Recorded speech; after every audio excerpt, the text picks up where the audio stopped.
حلال روزی کمانے کے بارے میں محبوب علیہ السلام نے ارشاد فرمایا، ان عبداللہ ابن مسعود رضی اللہ عنہ قال قال رسول اللہ صلی اللہ تعالی علیہ وسلم، طلب کسب الحلال فریدۃ بعد الفریدہ۔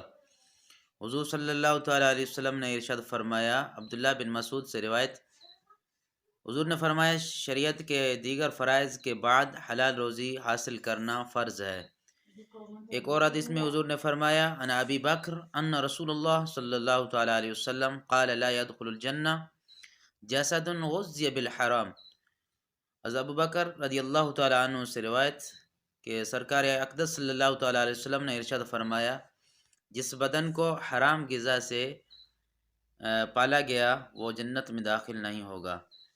ایک اور حدیث میں حضور نے فرمایا، ان ابی ہریرہ قال قال رسول اللہ صلی اللہ تعالی علیہ وسلم، یاتی علی الناس زمان لا یبالی المرء ما اخذ منه من الحلال ام من الحرام۔